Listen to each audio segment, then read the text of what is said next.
ये वो लम्हा है जब रेत पर खड़ी सल्तनतों को पहली बार अपने कदमों के नीचे से जमीन हिलती हुई महसूस हो रही है। जब तेल के कुओं से निकलने वाला सोना भी खौफ को नहीं खरीद पा रहा और जब अरबों नहीं खरबों डॉलर की वफादारियां एक लम्हे में बेमानी होकर रह गई हैं, तो खलीज की वो रियासतें जो कल तक अमरीकी तहफ़्फ़ुज़ के साए में खुद को नाकाबिले तस्खीर समझती थीं, आज उसी साए को अपने सरों पर मंडलाते खतरे के तौर पे देख रही हैं।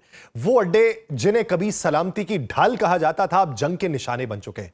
वो सरमायाकारी जो ताकत खरीदने के लिए की गई थी, आज बेबसी की दास्तान बन चुकी है। और वो ताल्लुक जिसे स्ट्रेटेजिक पार्टनरशिप कहा जाता था, अब यकतरफा इन्हसार की कमजोर जंजीर में बदलता दिखाई दे रहा है। ये सिर्फ जंग नहीं, ये एक पूरे निजाम के टूटने की आवाज है। और ये वो लम्हा है जहां फैसले बदलेंगे, इत्तेहाद बदलेंगे और शायद तारीख का रुख भी बदल जाए। सवाल सिर्फ ये नहीं कि खलीजी मुमालिक क्या खो रहे हैं, असल सवाल ये है कि अब वो किस पर भरोसा करेंगे और किस कीमत पर।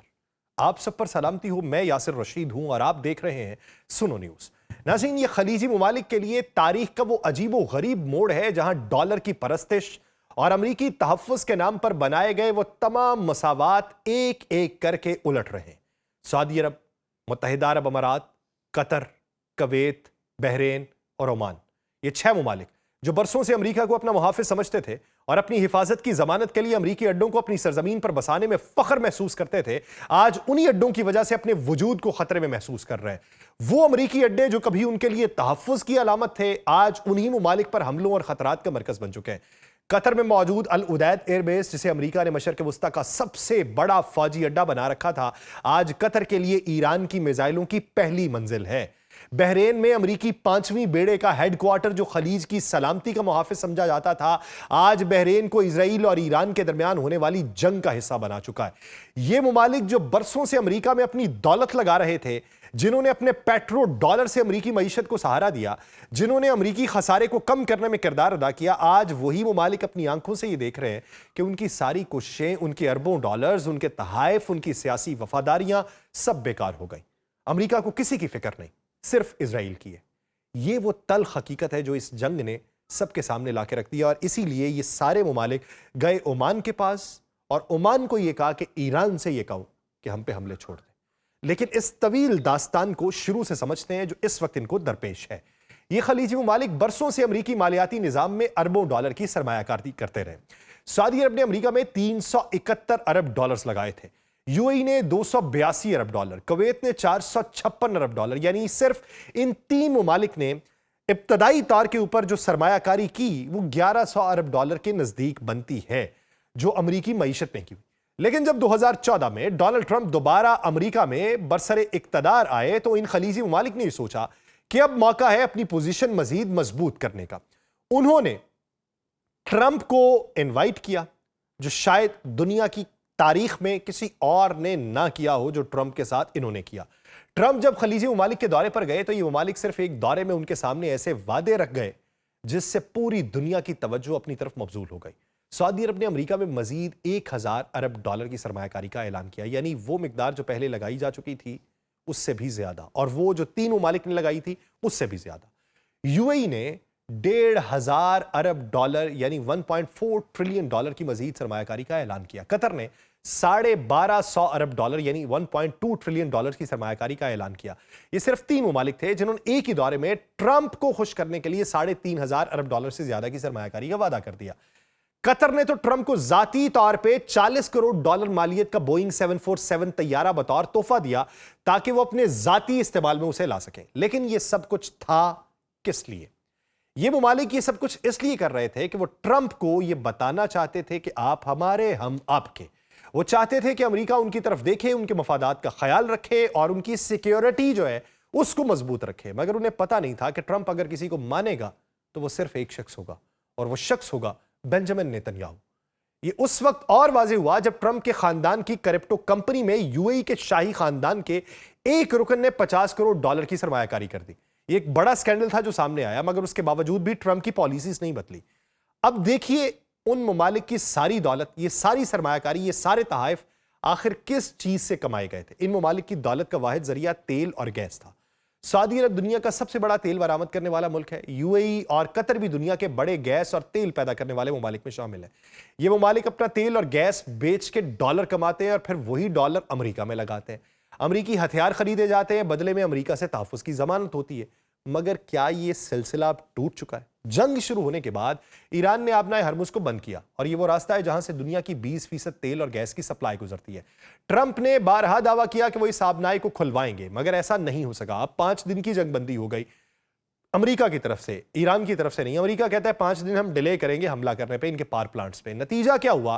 खलीजी ममालिक की तेल और गैस की सप्लाई रुक गई। कतर ने गुज़श्ता 2 हफ्तों से एक भी LNG जहाज नहीं गुजारा और इससे भी बड़ा नुकसान यह हुआ कि ईरान के जवाबी हमलों में कतर का सबसे बड़ा गैस फील्ड इतना बुरी तरह मुतासिर हुआ कि आने वाले 5 साल तक उसकी 17% सलाहियत बहाल नहीं हो पाएगी। UAE की तेल की पैदावार आधी से भी कम हो गई है। सऊदी अरब अब बुहरा अहमर के रास्ते तेल निकालने की कोशिश कर रहा है, मगर वो इतनी मिकदार में तेल फराहम नहीं कर सकता जितनी पहले आबनाए हरमुज से होती थी। इराक, कुवैत, बहरीन की सप्लाई मुकम्मल तौर पर बंद हो चुकी है। गोल्डमैन जो 6 है उसके मुताबिक अगर ये जंग अप्रैल तक जारी रही और आबनाए हरमुज 2 माह तक बंद रहा तो कतर और कुवैत की मईशत इस साल 14% सुकड़ जाएगी। यह सिर्फ तेल और गैस का नुकसान नहीं है, उन ममालिक की मईशत का दूसरा बड़ा सतून सयाहत है। जंग से पहले वर्ल्ड ट्रैवल टूरिज्म काउंसिल ने अंदाजा लगाया था कि इस साल मशरक़ वस्ता में सयाह जो हैं वो तकरीबन अगर मजमूई तौर पे देखें तो 2.7 अरब डॉलर खर्च करेंगे। ये इसका मजमूई तौर पे अगर लगाया जाए तो तकरीबन ये $200 से ज्यादा थी और तवक्को ये थी कि दुबई, दोहा, रियाद, अबू धाबी की गलियां सयाहों से भरी होंगी, मगर अब सूरत हाल बिल्कुल उलट है। पहले लोग इन शहरों में जाने के लिए लाइन में होते थे, अब इनसे निकलने के लिए लाइन में है। दुबई में सिर्फ जंग से शुरू होने के बाद से 2 लाख से ज्यादा होटल बुकिंग मनसूख हो चुकी है। Emirates, Etihad, Qatar Airways, Gulf Air, Oman Air से रोजाना 5 लाख मुसाफिर सफर करते थे, अब यह तादाद ना होने के बराबर है। इन एयरलाइंस के ज्यादातर तैयारे ग्राउंड पर हैं, परवाजें मनसूख हैं। UAE में टूरिज्म सेक्टर GDP का 13% है और 9,25,000 लोगों को रोजगार देता है। सारा खतरे में है। दुबई को मालियाती मरकज समझा जाता था जहां दुनिया भर के बैंक्स की शाखें थीं, मगर अब बैरूनी बैंक अपनी शाखें बंद कर रहे हैं। दुबई सोने की तजारत का मरकज था, मगर परवाजों के बंद होने से सोने की तजारत भी मफलूज हो चुकी है। फाइनेंशियल टाइम्स के मुताबिक जंग शुरू होने के बाद से इन अरब ममालिक को तेल और गैस में 15 अरब डॉलर से ज्यादा का नुकसान हुआ। सयाहत की वजह से रोजाना 60 करोड़ डॉलर का नुकसान हो रहा है और यह नुकसान सिर्फ इन ममालिक तक महदूद नहीं है, हम भी इसके घेरे में है। पाकिस्तान जैसे ममालिक जो इन खलीजी ममालिक से रेमिटेंस हासिल करते हैं उन पर भी बड़ा असर पड़ेगा। जब दुबई, रियाद और दोहा में लाखों पाकिस्तानी बेरोजगार होंगे तो पाकिस्तान को भेजने वाली रेमिटेंस में भी शदीद कमी आएगी। अब सवाल यह है कि अगर इन ममालिक की तेल और गैस की सप्लाई बंद है, सयाहत तबाह है, मालियाती मराकज बंद है, तो फायदा किसको हो रहा है? फायदा रूस को हो रहा है। रूस रोजाना 15 करोड़ डॉलर इजाफी कमा रहा है क्योंकि भारत, यूरोपीय ममालिक और अब जनूबी कोरिया भी रूसी तेल खरीदने जा रहे हैं। फायदा अमेरिकी तेल कंपनीज को भी हो रहा है। फाइनेंशियल टाइम्स के मुताबिक ईरान जंग के नतीजे में तेल की कीमतों में इजाफे की वजह से अमेरिका की ऑयल कंपनीज इस साल 63 अरब डॉलर इजाफी कमाएंगी। ये वही अमेरिका है जिसने खलीजी ममालिक से अरबों डॉलर की सरमायाकारी के वादे लिए और फिर उन्हीं ममालिक की मईशत को तबाह होते देखकर खामोश तमाशाई बन गया। ये अरब ममालिक अब वो सवाल पूछ रहे हैं जो उन्होंने कभी नहीं पूछा था। वो कह रहे हैं कि हमने अमेरिका में हजारों अरब डॉलर लगाए, हमने अमेरिकी हथियार खरीदे, हमने अमेरिका को अपनी सरजमीन पर बेसिस दिए, हमने हर जंग में अमेरिका का साथ दिया, मगर बदले में हमें क्या मिला? कतर का मामला देखें। कतर वो मुल्क था जिसने हमास, इजराइल और अमेरिका के दरमियान जंगबंदी के मुज़ाकरात अपने मुल्क में कराए, मगर इजराइल ने कतर के शहर दोहा में मिसाइल हमला करके हमास के 5 रहनुमाओं को टारगेट किया।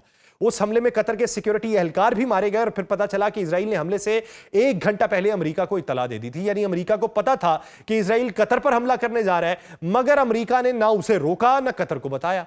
जब पिछले साल जून में अमेरिका और इजराइल ने ईरान पे हमला किया तो ईरान ने जवाब में कतर में मौजूद अमेरिकी अल उदैद बेस पे हमला कर दिया। तब भी अमेरिका कतर का दिफा नहीं कर सका। उसके बाद पिछले साल सितंबर में अमेरिका ने कतर के साथ दिफाई मुआहदे का ऐलान किया और कतर की सलामती की जमानत देने का वादा किया, मगर अब ईरान बार बार कतर पे हमले कर रहा है। बुध की रात का हमला इजराइल की वजह से हुआ क्योंकि इजराइल ने अमेरिका के मना करने के बावजूद ईरान की गैस फील्ड पे हमला किया और ईरान ने जवाब में कतर पे मिसाइल बरसा दिया और अमेरिका फिर भी कुछ नहीं कर पा रहा। यही वजह है कि ब्लूमबर्ग ने लिखा है कि ईरान के साथ तनाज़े का झटका खलीजी ममालिक को बदल के रख देगा। यह तब्दीली जंग खत्म होने के बाद और ज्यादा वाज़ेह हो जाएगी क्योंकि ये ममालिक अब समझ चुके हैं कि वो अमेरिका को जो भी देंगे अमेरिका पहले इजराइल को देखेगा। सऊदी अरब, UAE, Qatar, Kuwait, Bahrain, Oman अब वो रास्ते तलाश कर रहे हैं जो कभी उन्होंने सोचे भी ना थे। वो चीन के साथ मुआहिदा करने का सोच रहे हैं, रूस के साथ ताल्लुकात बढ़ाने की बातें हो रही हैं, ईरान के साथ मुज़ाकरात की मेज़ पर ओमान के थ्रू बैठने की बातें हो रही है। अब सवाल यह कि इन ममालिक की अमेरिका में की गई सरमायाकारी का क्या बनेगा? वो $3,500 के वादे जो ट्रंप के दौरे पर किए गए, क्या वो पूरे होंगे? हालात ये बताते हैं कि ये ममालिक अपनी मईशत बचाने में लगे हैं। इनके पास इतनी नकदी नहीं है कि वो इतने बड़े वादे पूरे कर सके। सऊदी अरब ने हाल ही में अपने विजन 2030 के बजट में कटौतियों का ऐलान किया है। यूएई ने अपने सॉवरेन फंड से पैसे निकाले हैं। कतर अपने गैस फील्ड की बहाली के लिए कर्ज लेगा। यानी वो वादे जो सियासी वफादारी के इजहार के लिए किए गए थे, अब उन पर अमल दरामद मुमकिन नहीं होगा। दुनिया का मुआशी नक्शा तेजी से बदल रहा है। तेल और गैस की तजारत का मरकज खलीज से हटके रूस, अमेरिका और कनाडा की तरफ जा रहा है। मालियाती मराकज दुबई से हटके सिंगापुर, हांगकांग और दुबई से कहीं ज्यादा महफूज शहरों की तरफ मुंतकिल होंगे। सयाहत का शोबा जिसने मशरक वस्ता की मईशत को नया रुख दिया, वो तबाह होगा। और सबसे बढ़कर यह कि उन ममालिक का अमेरिका पे एतबार उठेगा। वो अमरीकी अड्डे जिन्हें वो अपनी हिफाजत की जमानत समझते थे, खतरा बने। ये खलीजी ममालिक नए इत्तेहाद तलाश करेंगे। चीन की बेल्ट एंड रोड इनिशिएटिव में शामिल होंगे। रूस के साथ रोबेल में तजारत करने की बात होगी। ईरान के साथ मुज़ाकरात तेज होंगे। सऊदी अरब और ईरान ने चीन की सालसी में जो मुआहिदा किया था, वो आज कहीं ज्यादा मानी रखता है। यूएई ने रूस के साथ सोने की तजारत में डॉलर का इस्तेमाल कम कर दिया। कतर चीन को गैस बेचने के लिए नए मुआहिदे करेगा। ये जंग जब खत्म होगी तो खलीजी ममालिक वो ममालिक नहीं रहेंगे जो कभी थे। उनका अमेरिका पर एतमाद टूट चुका, उनकी मईशत बदल चुकी, उनकी तरजीहात बदल चुकी। और शायद ये सबसे बड़ी तब्दीली होगी कि अब वो किसी एक सुपर पावर की बजाय कई ताकतों के साथ तवाजुन बनाकर चलेंगे।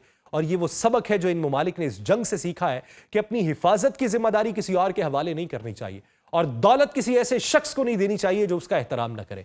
अब देखना यह कि अमेरिका इस तब्दीली को कैसे लेता है। अमेरिका ने खलीजी ममालिक की सरमायाकारी से बेपनाह फायदा उठाया। उनके पेट्रो डॉलर ने अमेरिकी मईशत को सहारा दिया। उनके अड्डों ने अमेरिकी फौज को मशरक़ वस्ता में मौजूदगी दी। अगर ये ममालिक अमेरिका से दूर होते हैं तो अमेरिका को मालियाती नुकसान होगा, उसकी आलमी पोजीशन कमजोर होगी। चीन और रूस इस तब्दीली से फायदा उठाने के लिए तैयार होंगे। ये वो मामला है जब दुनिया का मुआशी और सियासी नक्शा नई शक्ल इख्तियार करना है। खलीजी ममालिक के अरबों डॉलर जो कभी अमेरिकी मईशत में जाते थे, अब शायद चीन, रूस और दीगर ममालिक में जाएंगे। तेल और गैस की तजारत जो कभी डॉलर में होती थी, अब शायद दीगर करेंसीज में हो, रोबेल में हो या युआन में हो। अमरीकी अड्डे जो कभी तहफ़्फ़ुज़ की अलामत थे, अब उन ममालिक के लिए बोझ बन चुके हैं। और सबसे बढ़ के ये खलीजी ममालिक ने वो सबक सीखा जो शायद बहुत पहले सीख लेना चाहिए था कि कोई भी ताकत किसी दूसरे मुल्क की हिफाजत की जिम्मेदारी उस वक्त तक निभाती है जब तक उसका अपना मफाद हो, और जब मफाद बदले तो वफादारियां भी बदलती हैं। ये कहानी खलीजी ममालिक की नहीं, ये कहानी उन तमाम ममालिक के लिए सबक है जो किसी बड़ी ताकत के पीछे चलकर अपनी हिफाजत तलाश करते हैं। क्योंकि जब तूफान आता है तो बड़ी ताकतें अपने घर संभालने में लगती हैं, छोटे ममालिक को अकेले छोड़ा जाता है। और खलीजी ममालिक ने यह सबक इस जंग में बहुत भारी कीमत पर सीखा है, और वह अब इस कीमत को कभी ना भूलने वाली कीमत करार देकर आइंदा की हिकमत अमली तरतीब देंगे। मुझे दीजिए इजाजत, अल्लाह ने के बाद।